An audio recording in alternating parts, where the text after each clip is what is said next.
All right, on my mark, we lift, Andres commanded, as he, Admir, James and Shida had taken position at each corner of a large tarp that had carefully been placed underneath an injured Borskothier, whose leg had been shattered underneath the debris of his own holding cell during the explosion. The large bovine was barely conscious, as the medics had loaded him up with a large amount of medication to sedate him, both to ease the pain of his injuries, and because of his purportedly rather violent tendencies that had landed him in said holding cell in the first place. Standing twice as tall as most of his helpers, and thus weighing a considerable amount, it took some effort from the human soldiers to actually get his body off the ground so they could move it onto a stretcher, although the station's low gravity luckily also significantly helped out with that. After minor exclamations of exertion, once the Major had given the command, they managed to heave the large man onto the medical construction so he could be more easily carted off. Shida breathed heavily once they set the man down again. It hadn't been the biggest excursion, in all honesty.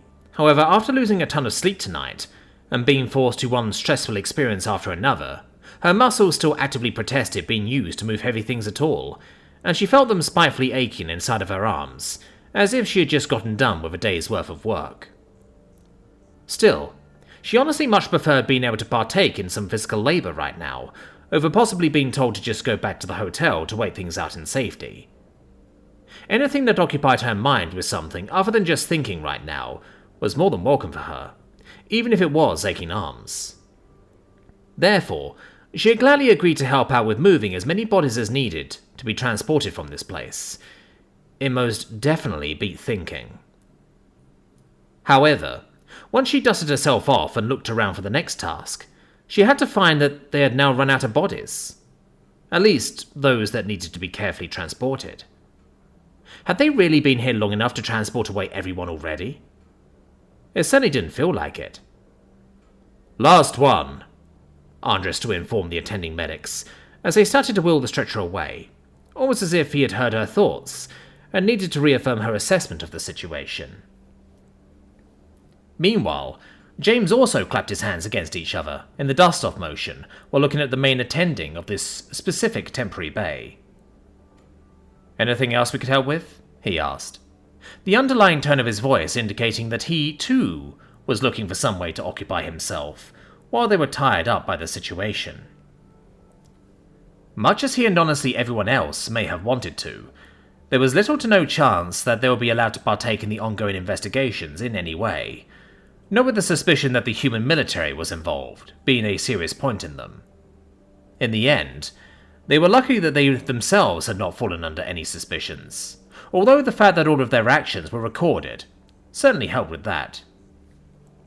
Still, even if they didn't like it, none of them could hold anything against those of the investigating forces. They would naturally assume that there was a good chance that they may be working with those who had orchestrated this attack, even if they hadn't been directly involved. It was the natural thing to do, and pretending like it was unreasonable would only make them look like aggressive idiots. Therefore, they would take what they could get and show their own best side by helping with the cleanup and the care for the injured in any way they could. "Well, not around here, no, but..." the head attending replied, and he paused for a second while his large ears mildly twitched as he seemed to weigh some options in his mind. For a moment, he even broke his line of sight with the humans and instead looked upwards, the large green orbs that were his eyes twinkling in the light shining down from above. Finally seeming to make up his mind, he closed them for a moment before he looked back straight at James. "Well, if you just can't keep your hands still, some of those who were more mildly injured during the attack or had minor accidents during the ensuing panic after, especially those of the flying species, are being cared for by a group of volunteer medics who happen to be on the station right now. I think it was because of the ongoing events that they came, but it doesn't really matter why they're here. Their help has been a great relief for both our workers and the people themselves, as it cuts down on both workload and wait time significantly by taking care of those who don't need immediate help. If you just need something to do, I'm sure they can use some extra hands to move beds or carry supplies." Sighing, as a bit of the accumulating exhaustion broke out of him, James lifted his mechanical arm to sweep some of his black hair out of his face, while also wiping away some glistening sweat from his forehead. Out of all the soldiers, he was the only one who had taken his breath filter off at some point during the work. From the outside, it seemed like he had done so to breathe easier, but Sheeta knew better than that. She knew that he did so because he was once again confronted with a picture of the faceless human soldiers who had been spotted during the attack. Most likely reminded of the propaganda being spread on his own home planet, she was sure that it had irked him to the point where he couldn't help it, but remove that barrier between him and other people, so they could look him in the eyes while he offered his help. Now he looked around at everyone, trying to see their reaction to the proposal. His friends returned a general wave of half-hearted nods of agreement. Not a single one of them seemed enthusiastic about the proposal, but very clearly, no one had an idea for anything better to do with themselves either. Could you please point us in the direction of those volunteers? As they walked, Sheeta could hear the chatter of the others going on over the radio, concentrating on their voices as they went back and forth. Tuya, you think they're going to come for us as well? Andrej, we're not helplessly locked up in cells. Sam, I almost hope they do. We'll put an end to all of this really quickly. Admir, yes, but I doubt it. False flag doesn't make much sense if you then immediately also attack the people that you are trying to frame. Tuya, unless you're trying to play both sides, there could be a troop of fake communal forces just waiting for us around the corner. Andrej, a fair point, but do you actually believe that? Tuya, I mean, 70-30 maybe. Admir, I think it's unlikely. From a planning perspective, it doesn't make much sense not to take the more dangerous target out first. Besides, going for a both sides false flag is way too obvious in most cases. Sam, not like we're exclusively dealing with strategic geniuses. Admir, well, you're out in the open here with the rest of us. Sam, just because I tell you when you're wrong doesn't mean I disagree with you. Besides, like I said earlier, they can come if they want. We'll take some work off our hands. Andrej, I would just very much like it if any more civilians would not get caught in any crossfires, because this is far more than just willful endangerment. Coco, well, we just got done telling the people that one war crime was bad, and now we can add perfidy to the mix. Admir, or terrorism on our part, depending on who the people will believe. Coco, we're already terrorists in their eyes, let's not kid ourselves. Tuya, that doesn't really strengthen our point. Andrej, this is all going to devolve into a bunch of he said she said for a while anyway, at least while the investigation is ongoing. Sam, with which we will be back at square zero. Great. Admir, I don't know. This doesn't really feel like a one and done deal. Coco, well, I certainly hope you didn't just jinx it. Tuya, any news from back home, by the way? Coco, they're putting together a proper diplomatic delegation, as well as an investigation team that can be put into action as soon as the scene gets cleared for that. Sam, which may take a while if our people are the prime suspects for now. Coco, well, what are they going to do? Hold the station at gunpoint? For now, they're just going to demand that the entire investigation is properly recorded, so the chance of planted evidence is minimized. But you know how much that's worth. Andrej, and do we have any idea who may have been wearing our flag there? Coco, the list is too long at the moment. I mean, technically any human not on the planet would fit the bill, as long as they can get their hands on breath filters and convincing-looking black fabric. But maybe we can gain some insight through the station's logs. Admir, I bet a Veselon could comb through the recordings in a couple of seconds tops. Sam, oh yes, because that totally wouldn't have the galaxy riding our asses in a nanosecond. They'd say it's all fabricated by the AI in a heartbeat. Besides, how would we even know she didn't manipulate the footage? Admir, I know, I was just saying. Pretty powerful person we have at our fingertips there while unable to use them. Also have some faith. We're risking a lot to be her allies already, might as well commit to it. Sam, she gets as much faith as she deserves. So far she hasn't been hostile, and thus I trust her not to be hostile. She's shown that she's on our side, I trust her that she's on our side, but that's it. Just because she's with us doesn't mean she can't be against the others. Tuya, is that not the same thing? Coco, not even close. While she was listening, she glanced over at James, who was quiet during the entire thing. Since he still carried his breath filter under his arm, she could see his solemn expression. Or maybe empty would have been the better word. He was keeping his mouth shut and his gaze forwards. It was hard to tell what was going on in his head at the time, and Sheeta didn't know if she liked that. She was sure that almost anyone looking at her right now knew exactly how she felt, which was also something she wasn't sure that she liked. But at least it meant everyone was leaving her alone for the moment. She knew that humans often talked when they felt bad. It was a way for them to deal with things, but she needed her thoughts for herself right now, just until she had them all ordered. Then she could start telling them. In the meantime, they had been walking for quite a while, suddenly accompanied by one of the temporary sick-base medics, who had also decided to further volunteer his services now that he wasn't actively needed on site anymore. He wasn't a very talkative person, however he did show them the way without complaining, which was enough for Sheeta. Now, they seemed to be approaching their destination, because in the distance, she started to make out the form of a large pavilion-like tent with dark grey walls. It was smaller than the area that had been tarped off for the temporary sickbay, but it was closed completely and had a sturdier structure, meaning it offered a greater deal of privacy and seemed a lot more professional from the outside. The tent had been erected in the middle of a larger plaza, a good 1,000 to 2,000 measures away from the site of the attack, in a more lived-in area of the station. Here it was surrounded by fast food establishments and smaller restaurants, as well as walk-in electronics stores and a couple of souvenir shops.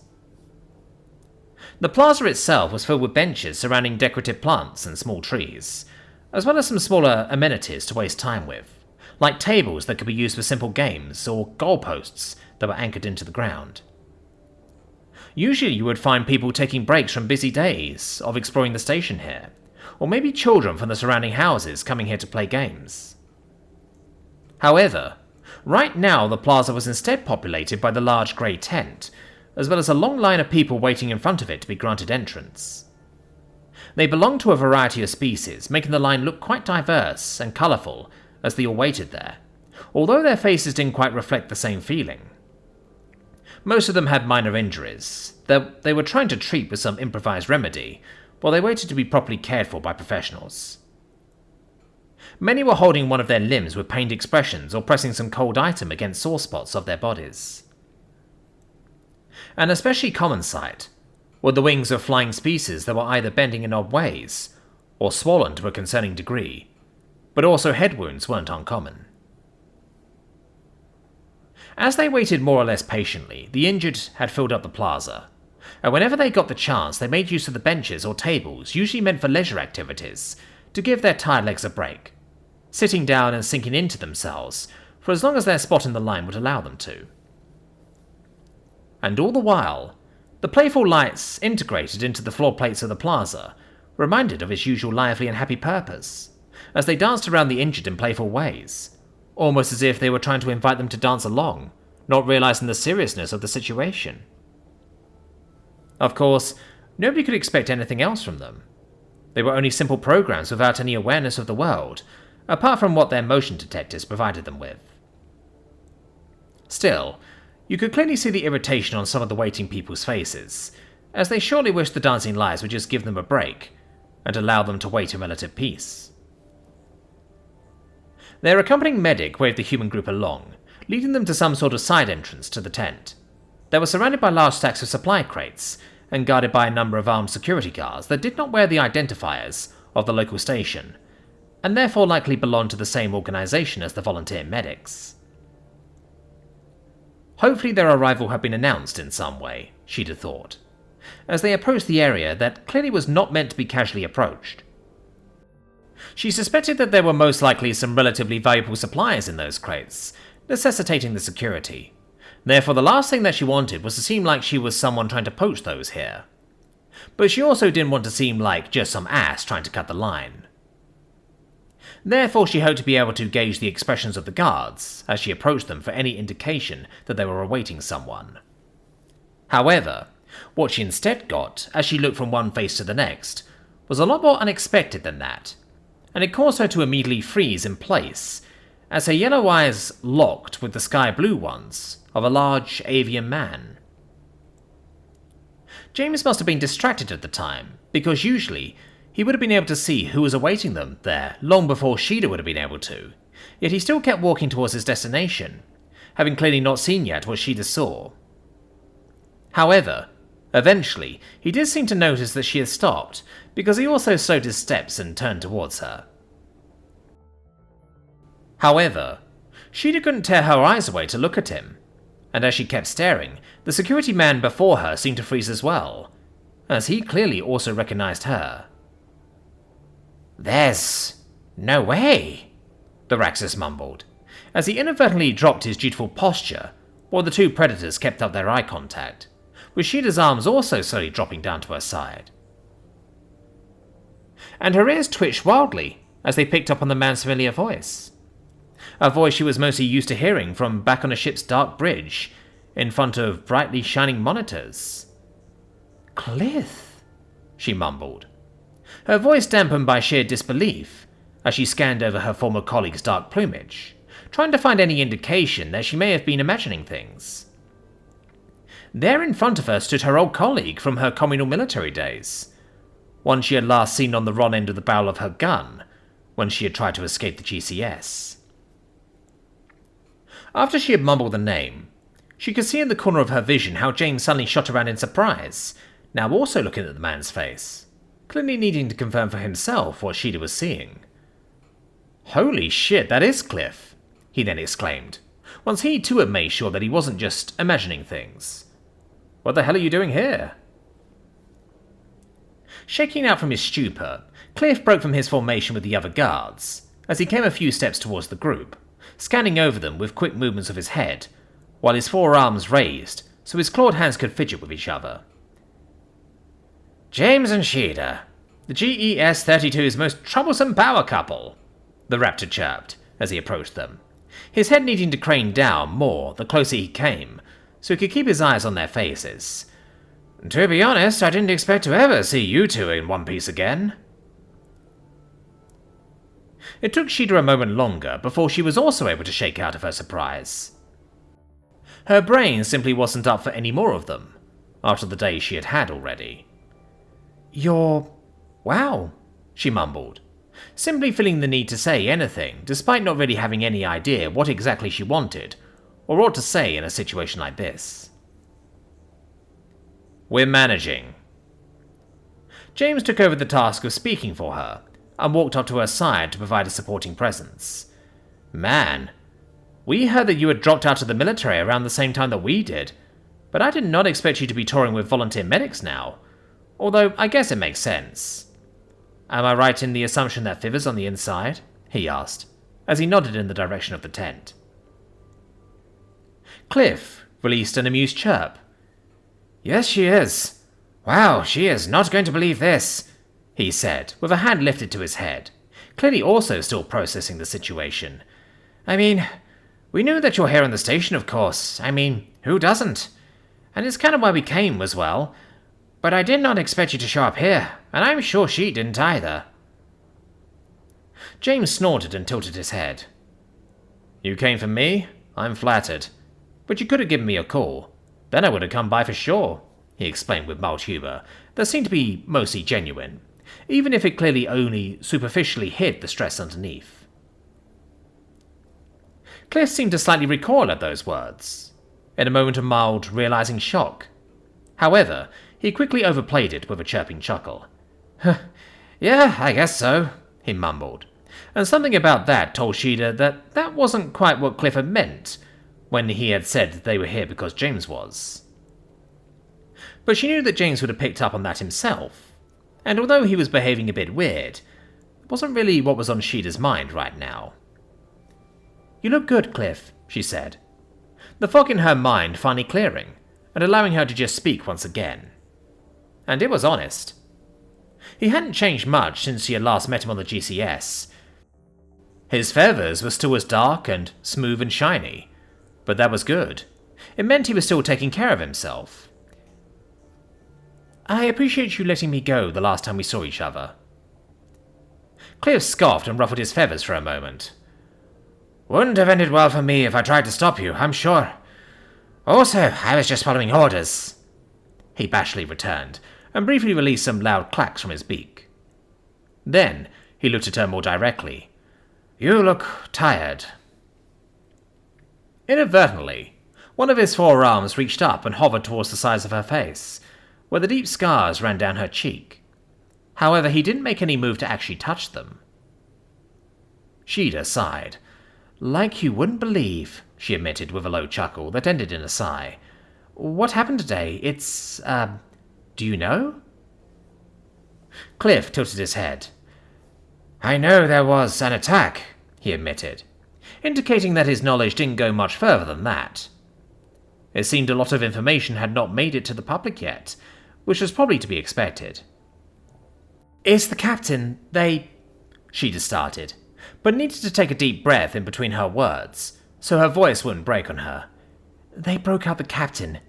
He was arrested yesterday. Cliff's pupils expanded widely. You're kidding, he mumbled.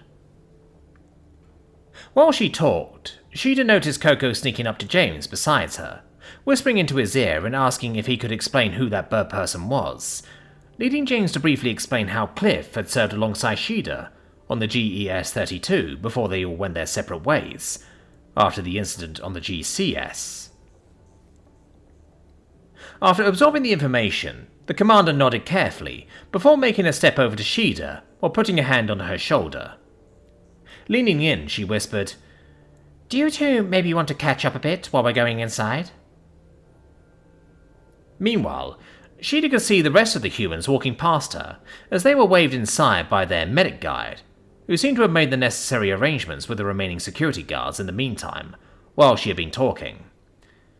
I got a couple of minutes, Cliff then informed them, indicating that he had heard the suggestion as well.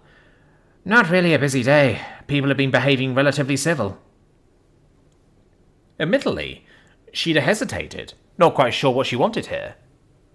On the one side, she still felt like she would need to order her thoughts a bit more before sharing them with anyone. On the other hand, talking to someone who was at least a lot closer to her own experience with everything than all of her usual contacts were did sound like it might help her with that. Finally, she swallowed her pride and looked over at James. You don't mind, do you? She asked quickly. James shook his head and gently put his hand onto her shoulder like Coco had. I'll be inside, he assured her with a warm smile. Just don't run off again.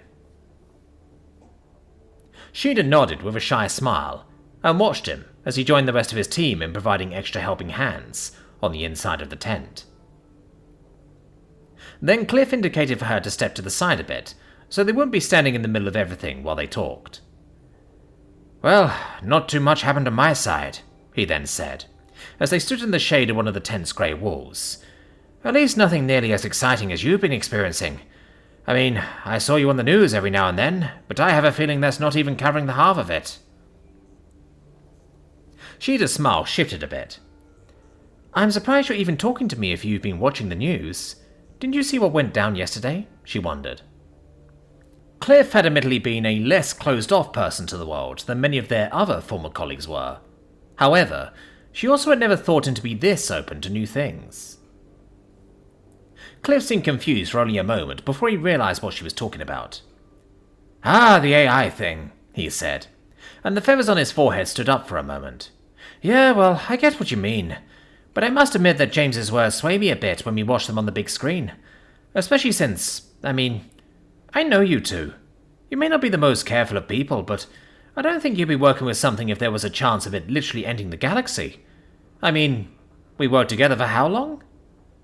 A quarter uniform year, Sheeta immediately replied, without even needing to think about it. She remembered when Cliff joined the crew, because he had been one of the few new arrivals who had immediately started to talk to her, even if nervously so. Right, Cliff replied, although he seemed to think about if it had really been that long for a second. Disregarding it soon, he continued, And, well, you've been a lot of things in that time, you're not insane. You could have caused a lot more trouble if you wanted to, but whenever we worked together, you did your job. So I'm going to listen to James and judge for myself if this AI is or isn't different from the others. After all, he's right. So far, nothing's on fire. Sheeda sighed. Actually, a lot of things are on fire right now, but none of it is Avesalon's fault, she informed him in a tired voice, and then she briefly peeked past the tense wall at all of the injured people waiting to be treated. Cliff released some sort of restrained whistle that sounded like something out of his native language that Sheeda had briefly heard on a few occasions. Guess you're right, he then agreed, and scratched through the feathers on his chest with one of his claws as he followed her gaze. Then he swallowed, and his voice got a bit lower as he added, Right. What was that about the captain earlier? Sheeda's face darkened a bit as she looked to the ground for just a moment, as she wondered where she would even begin with that. Right, she then said with a nod and looked back up. You probably remember the explosion we had in the research wing, right? After she had taken some time to explain the steps that had led her life up to this point, as well as the conversation she had had just a few hours ago, Cliff looked at her with disbelieving but also understanding eyes. At some point, they had both sunken down into a sitting position, leaning against the tent's surprisingly sturdy fabric wall. And you think you know someone, Cliff mumbled, and used his claw to draw invisible circles on the floor. Back when we were serving under him, I never thought Captain Uton was anything but a completely upstanding man. And even after I left, I didn't think he'd be capable of something like this. I mean, he never even raised his voice at us if it wasn't dire. You're telling me, Sheeda replied, only able to scornfully scoff at herself as she said it. I thought he was the greatest man alive back then. It's amazing how easily we can be fooled by a big smile and some well-placed kind words. Cliff nodded. I guess so, he agreed with a sigh. Then he looked at her again. What about those scars on your face? He finally asked, after it had clearly been on his mind for a while. Sheeda had noticed his gaze twitch towards them a couple of times while they spoke.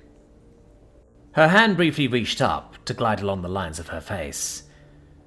We got into a fight with some soldiers on Dunamur who had gotten some bad orders, she explained. Their boss probably thought we had figured Avesalon out, and figured letting us leave with that knowledge would be dangerous. But they came out of that confrontation a lot worse than we did, but since we became officially allies shortly after, we didn't want to make it a huge deal. Ah, makes sense that I didn't hear of it then, Cliff replied with a nod. Then, he clacked his beak in thought a couple of times, filling the dead air with noise to indicate that he still wanted to keep talking. It's good to see that you two are still sticking together, he then finally added, after maybe 20 seconds of thought. I remember that first night when it became clear that you and he were probably going to become a thing. Glad to see that it held. Sheeda honestly cracked up at that. Yeah, I remember too, she confirmed for him. You were really nosy back then. Are you still looking for slippery details? Cliff chuckled back at her. Maybe in a different setting, he admitted humorously. But, well, I know how it is to have your partner around while you work. I know it's not for everyone, necessarily, but at least for me personally, it makes life a lot better. Sheeda smiled, and briefly turned her ears towards the man. I take it that things are going well between you and Thither then, she assumed, seeing how his eyes seemed to light up as he talked about working with his partner. Sitting up a bit straighter, Cliff eagerly nodded. Oh, definitely, he confirmed for her. I mean, she was never unhappy back in the day, I don't think. But I feel like this new work is even more fulfilling for her. And, well, I can't say the security gig brings the same excitement as the military necessarily, but I have a lot more time for her now than I ever did back then. And I'm starting to feel like maybe I don't actually need the excitement from my work. I see. Well, I'm glad to hear it, Sheeda cheered, and briefly lifted a hand up to pat on the raptor's arm. However, she then wondered, so what exactly is she doing with this organization here? The inside of the tent was rather packed with occupants, which probably shouldn't have been surprising, given the amount of people waiting outside. What did surprise James, however, was the ratio from medics to ailed that he found in here, as he had expected it to be maybe a handful of volunteers taking care of a whole bunch of injured. However, it seemed like he had underestimated the scope of the organisation that he was dealing with here. On the inside, the tent was divided down into 12 smaller chambers that were separated from the main space in the middle by thick tarps, much like it had been the case in the temporary sickbay, and it seemed like every one of those subsections was provided for individually by at least one medic, while at least 5 more medical personnel wearing the organisation's identifiers were hurrying along in between the subsections and helping out wherever they were needed, be that by assisting one of the medics in one of the rooms, or by performing simple checks on those waiting in a small designated waiting area at the front of the tent to make later examinations go more smoothly. The species variety was vast, and apart from Cliff and Thither, who he didn't see yet as she was probably in one of the rooms, both being Raxus, James felt like no other 2 of the people employed here belonged to the same species. The space in between the entrances to the separated rooms was filled with small tables and cabinets that all seemed to be jam-packed with simple supplies that were often needed for the exams and treatments around here, which James mostly deduced by the fact that he saw one of them be opened by at least 3 different people to take out what looked like reusable tongue suppressors at one point.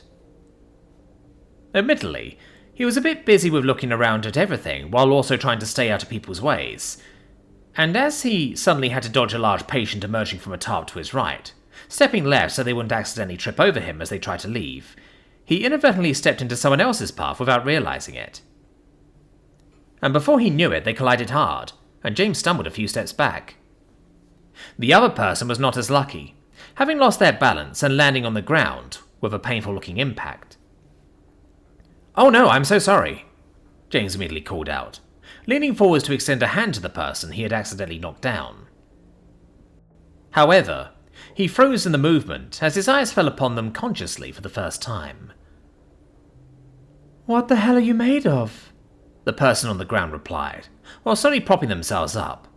"For a second I thought I ran into—" However, they too stopped short, though not because they had looked at James, yet, but most likely because they were seemingly hit by the same extreme case of déjà vu that James was feeling at that moment. "Into a damn wall." James finished the sentence for the person on the ground, as he looked down at her fluffy fur and wide brown doe eyes. Quickly, he continued to reach his arm out to help her up. For a moment, Pippa hesitated.